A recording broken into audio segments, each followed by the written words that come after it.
Hey folks, this is Matt Chat and this is my plywood canoe building adventure. It was supposed to be a cheap 2-week project, but instead it took a couple of months. I ended up building 2 canoes, built a canoe carrying dolly, a boat rack for my truck, and a hanging system for canoe storage. I made tons of mistakes and probably would have given up if it weren't for the money I had already spent. It became an amazing adventure, all for a canoe I wasn't sure I was going to use. Well, I finished the gunnel in inner pieces and they're glued on and drying. So now my next step is to go on and install the keel. Now there are 2 things I have to do for preparation. One is I'm going to sand once more the surface so that there's no shine on it. Now when this epoxy dries, it leaves a fine layer of a waxy product on it, and it will prevent proper adhesion of other coats of products and stuff, like more and more epoxy and things. So you have to sort of sand it down to get it to adhere properly.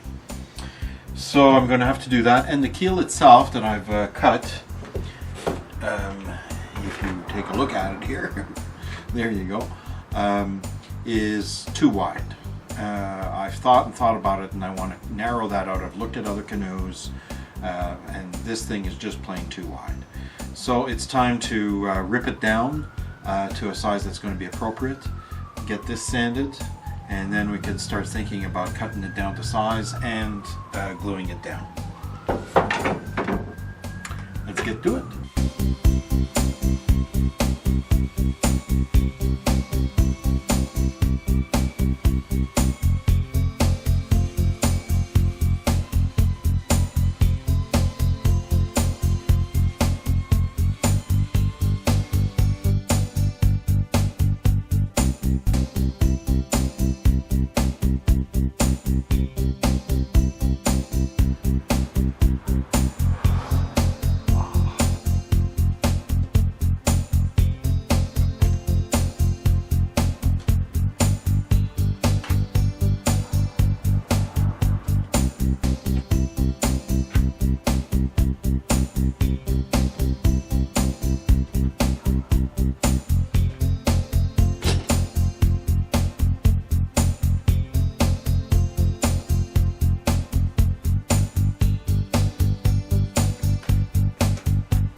Good morning. As you can see behind me, I've been a bit busy. Yesterday I had to figure out how to put the keel on, and this was my rudimentary solution. The keel, I said, had to be ripped down to a thinner size, and when I did the ripping it was ripped a little too much, so it ended up becoming fairly small. Still acceptable for a keel compared to other canoes. It's not a really big thing. I'm okay with that, but it still ended up being smaller than I intended. So another mistake. But gluing it was quite difficult because it had a really big curve. Twist rather than a curve. One side was like this and the other side was like that. To get it to lie flat was almost impossible.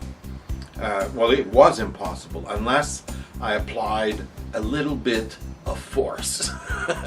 I had a choice. I could have nailed it, but I just didn't want to nail it. The only way I could reasonably nail it was going through from the top, from the bottom really, and that means that the nails would have gone through the plywood and come sticking out underneath inside the canoe. I would have been piercing the skin of my canoe, something I wouldn't want to do, I don't want to do. I just wanted to use glue, the epoxy. I came up with the idea of using some weights. It's the only thing I could think of. And it's hard for me to find weights around here. I don't have a lot of things that I could use like that. And they had to be fairly heavy because that wood was springy. Despite the fact that it was small, it really wanted to lift up. And I didn't have a lot of clearance. If it was more than 1 millimeter off the wood, the glue might not connect well and it might not hold. Another problem I had was to figure out how to make sure it was straight. 16 feet long almost, 3/4 of an inch wide with a twist. The thing wants to be crooked in all sorts of ways.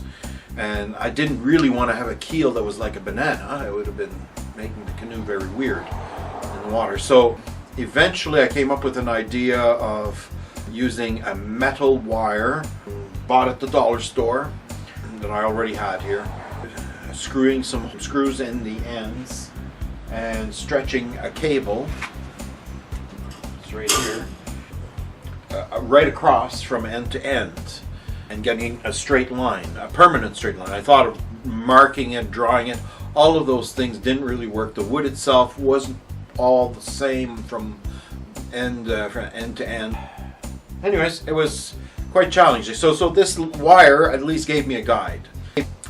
But with the weights on it like this, it made it very hard to visually see if I had a straight line.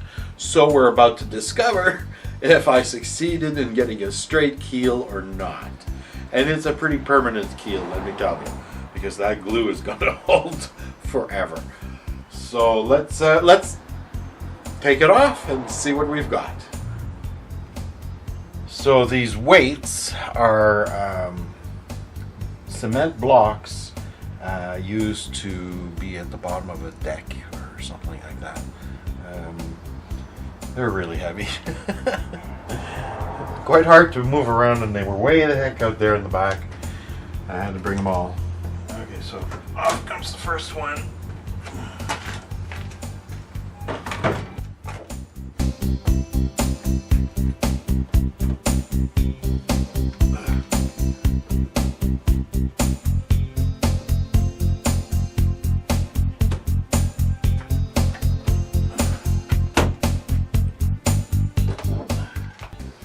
Well, let's look at the line and see what it looks like. I'm not sure if the camera can reveal it from this perspective, but there is, oh look at that. You see that? There's a pine needle that had fallen from somewhere and gotten stuck in the glue. Great. Alright, anyway, but what I'm talking about here is right here, this edge, it curves. And the curve is actually right here, and I knew that curve was there, but there was nothing I could do about it. I could not, no matter how much weight I put down in here, moving this back here, I just made sure it was centered, and that's the best thing I could do. So it's a minimal difference. So there's a bit of a twist to this thing. It sort of twists out like that. And don't forget, this had almost a 180-degree twist to the other end when I laid it down originally. So it's a miracle, I think, that I got it to lie down flat. It took, I don't know, 350 pounds to get it to stay there. Anyway, it worked. It's pretty straight. I'm pretty happy with it. And I now have a keel on my boat. I've turned the canoe over, and it's time to start thinking about the pieces that are going to come right here at the ends. As I said, I have an old 2 by 12, so 11.5 inches by 3 foot plank, which I can use to make both sides. And that will give me a piece that'll be about from here to here. And we'll go right across. And a solid piece of wood that I can shape down to whatever shape I want. I don't really want to do too much to these surfaces. They're not really going to be straight because they're following quite a complex curve. I could try sanding them straight, but I'm not sure that I want to do that. I'll sand them, and I might give them a bit of an edge in, but really I'm just going to fill it up with the epoxy cement thickened up into a paste. So I'm just going to fill the whole thing, put the piece of wood down, just let it dry like that, and when it's dry it'll all be one piece, rock solid, and I won't have to mess with the material on the boat itself. Not too much. However, I do have to prep it somewhat, and in particular here, I don't know if you can see, but let me see if I can zoom in a bit. Sorry. There we go. You can just see here, the end is sticking up. So I want to sand all this flush so that the piece can come right out to the end past this end here. And then all of this is going to get shaped down to quite a lot smaller than it is right now. So a lot of sanding. I might have to make a little trip to the hardware store to buy more sandpaper, I think. Anyways, I'm quite proud of the detail of the wood there at the ends for the gunnels. Once I have this piece on, I'm going to be able to put the top part on the gunnel. So don't forget, there's another piece that still comes on top here and gets glued down to lock everything together. So in the end, it will look like essentially one piece with a thin little line here on each side of glue. And it will come up and butt up against this end piece here. So that way, that's why I haven't installed that piece yet, because I want to put my end pieces in, then I know where to butt up to with the top railing of the gunnel. Anyways, on we go. We're going to continue doing this. I'll go get the piece of wood. We're going to start prepping it, but first I've got to sand this smooth.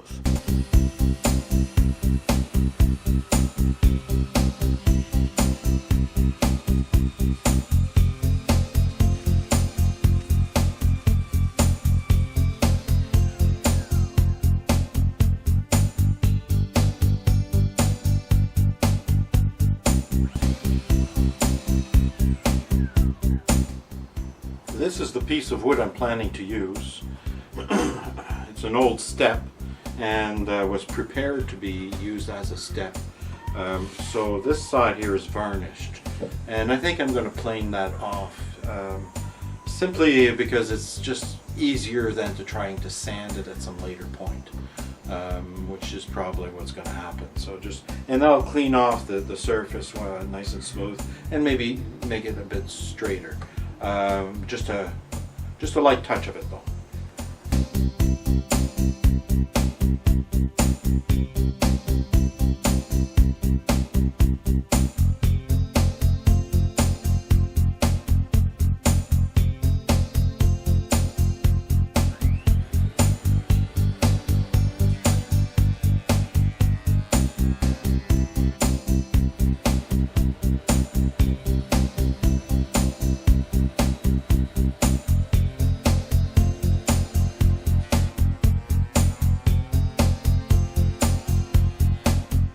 I've installed my piece of wood on top of the canoe, and I've estimated that this location right here is the best place to cut this length here. And this suits me because it's shorter than half, and that means that I have a bit of play with on where I can cut the other piece, which is good because the end of this piece has got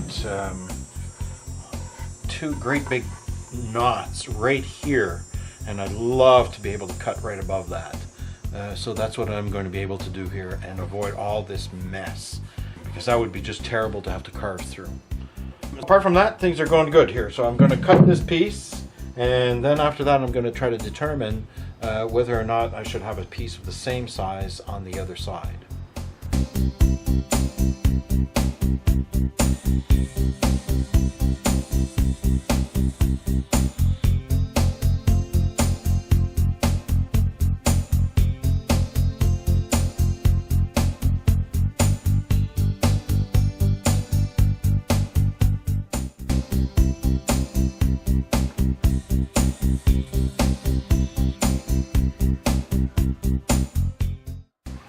Just adjusting the piece to its best position.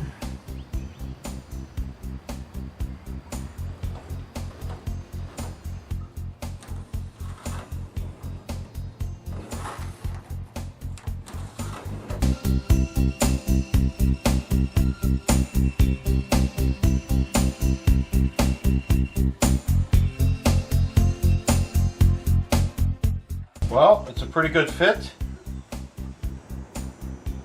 I cut it slightly over big to make sure that I didn't undercut it.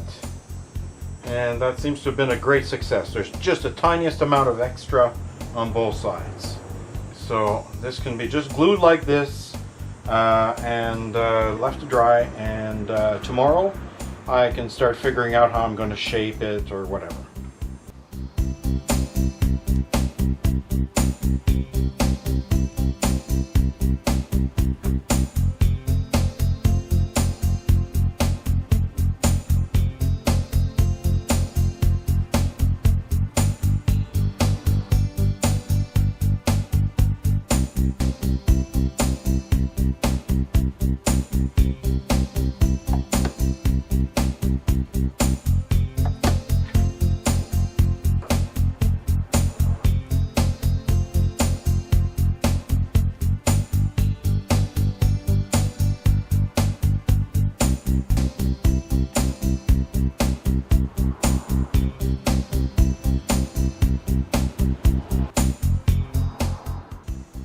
That's going to be it for this part of my canoe building adventures. I want to thank you for joining in, and I want to remind you not to forget to subscribe to my channel.